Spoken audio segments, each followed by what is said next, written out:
Students good morning. पिछले class बताया गया था उपसंयोजक यौगिकों के बारे में। तो आप ध्यान दीजिए, आज का बताया गया था समन्वय संख्या। उसी के आगे लिखिएगा समन्वय संख्या क्या होती है, लिख करते हैं कोऑर्डिनेशन नंबर। कोऑर्डिनेशन नंबर, ठीक है। ये क्या होता है, किसी भी उपसंयोजक यौगिक में केंद्रीय धात से सीधे जुड़े परमाणु अथवा समूहों की संख्या उस धात की समन्वय संख्या कहलाती है। आप लिखेंगे किसी उपसंयोजक यौगिक में, किसी उपसंयोजक यौगिक में केंद्रीय धात से सीधे जुड़े परमाणु अथवा समूहों की संख्या को धात का समन्वय संख्या कहते हैं। धात की समन्वय संख्या कहलाती है, ठीक है। इसका मान 2, 4, 6 हो सकती है, ठीक। 8, 10 तथा 12 समन्वय संख्याएं संभव नहीं, ठीक। बात समझिएगा, जैसे एग्जाम्पल देखिएगा, जैसे K4FeCN6 है ना, तो केंद्रीय धात क्या है, Fe है। Fe से जुड़े हुए हैं 6 CN समूह, तो इसकी Fe की समन्वय संख्या कितना हो जाएगा, 6 हो जाएगा। माने किसी उपसंयोजक यौगिक में केंद्रीय धात से सीधे जुड़े परमाणु अथवा समूहों की संख्या को उस धात की समन्वय संख्या कहते हैं, ठीक है। या जैसे K4FeCN6 है, यहाँ पर केंद्रीय धात Fe है। Fe से 6 CN समूह जुड़े हैं, तो Fe की समन्वय संख्या कितना हो जाएगा, 6 हो जाएगा। अब समन्वय संख्या के आधार पर इनका एक क्या होता है, आकृति होती है, वही हम लिख रहे हैं।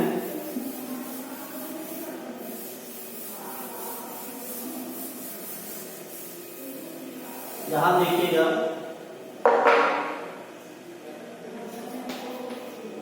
समन्वय संख्या आकृति, ठीक। क्या होता है देखिए, यहाँ पे समन्वय संख्या 2 है, क्या हो जाएगा, आकृति लीनियर हो जाएगी। जैसे M है ऐसे, इसे कहते हैं रेखीय, ठीक। यदि समन्वय संख्या 4 है, तो 4 में क्या होगा, केंद्र हो जाएगा M, 1, 2, 3, 4 ऐसे होता है। अब इसे कहते हैं चतुष्फलकीय,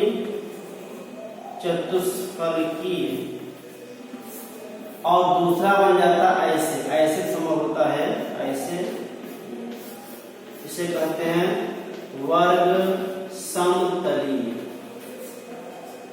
माने यदि धात की समन्वय संख्या 4 है, उसकी 2 से कितना समूह है, या चतुष्फलकीय होगा, इसको ऐसे बना लेंगे, ऐसे, ठीक।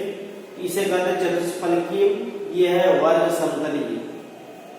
और यदि समन्वय संख्या 6 है, ये क्या हो जाएगा, अष्टफलकीय हो जाता है। माने M हो जाएगा केंद्र में,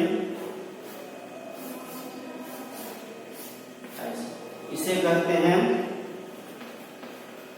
अष्टफलकीय। ये है समन्वय संख्या के आधार पर यौगिक के अणु की संरचना। यदि किसी भी उपसंयोजक यौगिक में केंद्रीय धातु की समन्वय संख्या 2 है तो उस यौगिक के अणु की संरचना रेखीय होगा। यदि समन्वय संख्या 4 है तो चतुष्फलकीय संरचना प्राप्त हो सकती है अथवा वर्ग समतलीय होता है। यदि धातु की समन्वय संख्या 6 है तो उस अणु का आकार अष्टफलकीय होता है। ठीक, परिभाषा का यह पूछा गया है समन्वय संख्या अथवा उपसंयोजक संख्या किसे कहते हैं। आप बताएंगे इसका दोनों के एक ही नाम है समन्वय संख्या अथवा उपसंयोजक संख्या। माने किसी उपसंयोजक यौगिक में केंद्रीय धातु से सीधे जुड़े परमाणु अथवा समूहों की संख्या को उस धातु की समन्वय संख्या कहते हैं। इसका मान 2, 4, 6 संभव है, 8, 10 अथवा 12 किसी भी धातु की समन्वय संख्या संभव नहीं होती। क्लियर। अब आकार बता दिया गया है। यदि धातु की समन्वय संख्या 2 होगी उस अणु की आकृति रेखीय होगा। यदि समन्वय संख्या 4 होगी अणु की आकृति चतुष्फलकीय अथवा वर्ग समतलीय होगा। यदि समन्वय संख्या 6 होगी तो आकार होगा अष्टफलकीय। ठीक है, यहाँ तक बात हो गई। इसके बाद आगे आता है लिगेंड्स।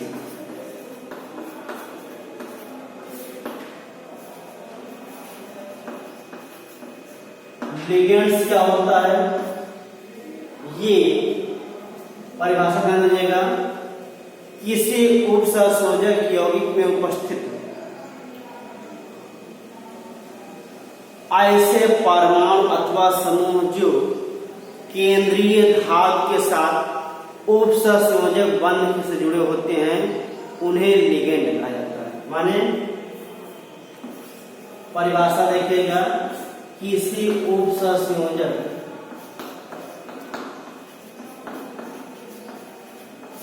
यौगिक में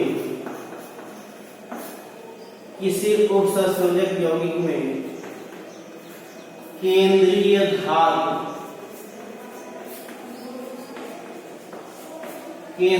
धातु से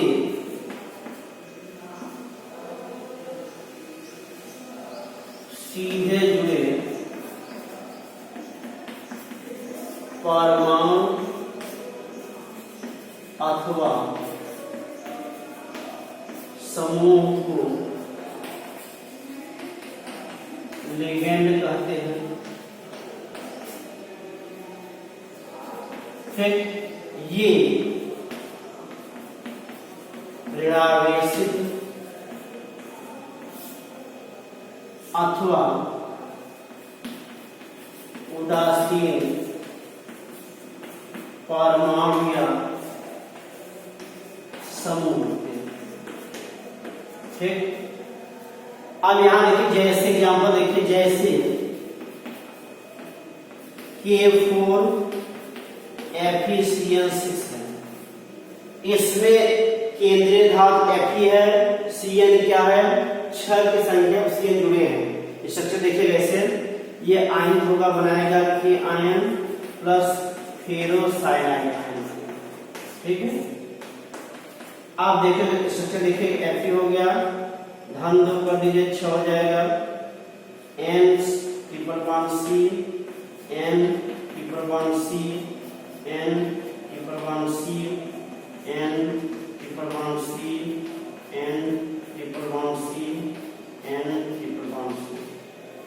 यहाँ देखिए कार्बन के Y कोष में 4 इलेक्ट्रॉन होते हैं, 4 3 7 हो गया, 1 इलेक्ट्रॉन आ गया। यहाँ जब 2 हो जाएगा, धन 2 इलेक्ट्रॉन निकला, 4 2 छोड़ देगा। ठीक है, अब साझा करने के बाद किसी परमाणु के पास बचे हुए युग्म इलेक्ट्रॉन को ऋण युग्म इलेक्ट्रॉन कहते हैं, उसी का ये दान देता है। 1 2 हो जाएगा, 2 4 हो गया, 2 6 हो गया, 8 10, ये स्ट्रक्चर। तो अभी बताया गया है किसी उपसंयोजक यौगिक में केंद्रीय धातु से सीधे जुड़े परमाणु अथवा समूहों को लिगेंड कहा जाता है। इसमें देखिए Fe से सीधा जुड़ा है Nc परमाणु या Cn परमाणु, तो सर Cn क्या हो जाएगा, लिगेंड। मान लिगेंड क्या है, साइनाइड। ठीक, नोट करिए। फिर अब लिगेंड सामान्यतः 3 प्रकार के होते हैं, एक दंती लिगेंड, द्विदंती लिगेंड और बहुदंती लिगेंड। अगला है डालिएगा लिगेंड के प्रकार।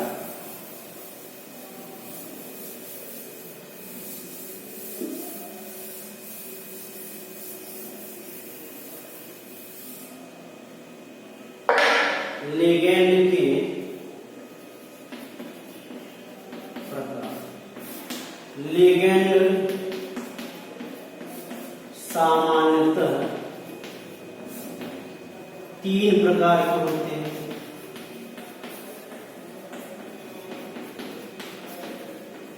पहला हेडिंग है एक दंती लिगेंड। दंत माने होता है उपसंयोजक बंध। एक दंती लिगेंड मीन्स मोनोडेंटेट लिगेंड। क्या होता है? ऐसे लिगेंड जो केंद्रीय धातु से एक इलेक्ट्रॉन युग्म दान देकर, एक इलेक्ट्रॉन युग्म दान देकर जुड़े होते हैं, अथवा कह सकते हैं अथवा एक उपसंयोजक बंध के द्वारा जुड़े होते हैं, बंध के द्वारा जुड़े होते हैं, उन्हें एक दंती लिगेंड कहा जाता है।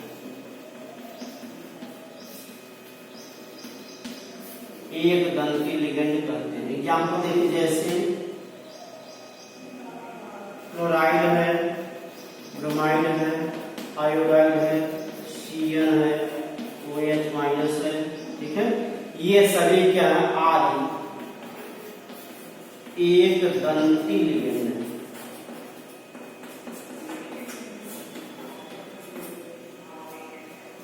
बात समझिए, ऐसे लिगेंड जो केंद्रीय धातु से एक इलेक्ट्रॉन युग्म देकर जुड़े होते हैं अथवा एक उपसंयोजक बंध के द्वारा जुड़े होते हैं, उन्हें एक दंती लिगेंड कहते हैं। क्लियर? अब दूसरा है द्विदंती लिगेंड। क्या होता है?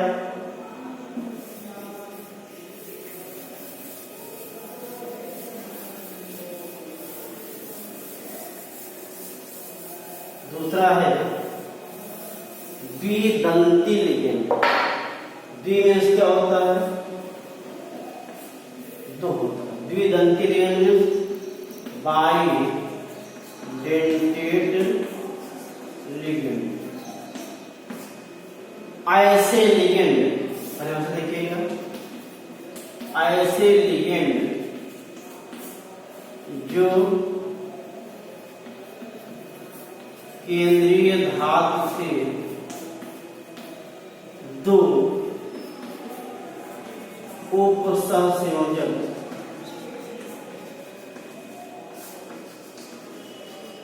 बंध के द्वारा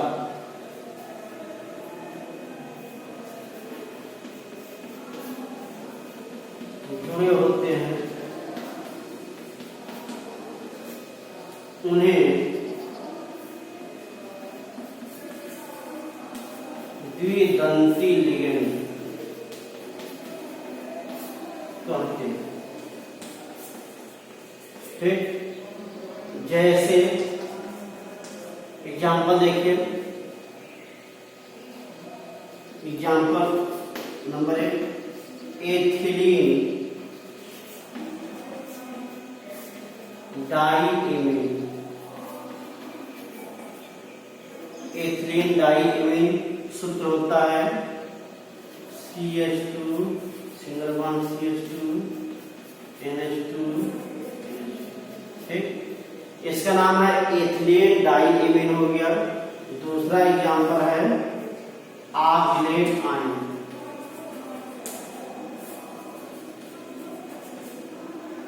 ओ हो गया, दीवार जोड़िए, C2O4 होता है,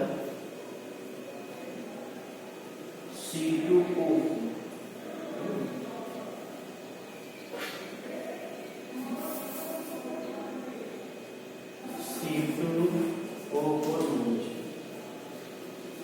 ये बनेगा। तीसरा क्या है, बहुदंती लिगेंड। बहुदंती लिगेंड क्या होता है,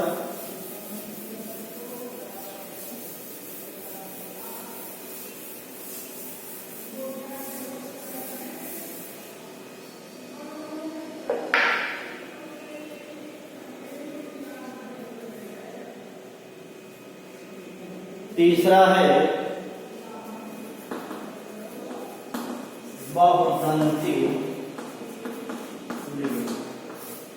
माने परिभाषा जाएगा ऐसे लिगेंड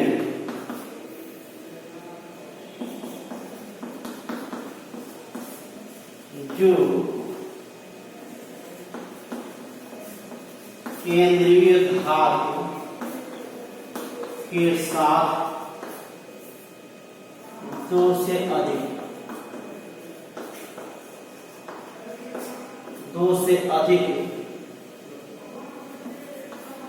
उपसंयोजक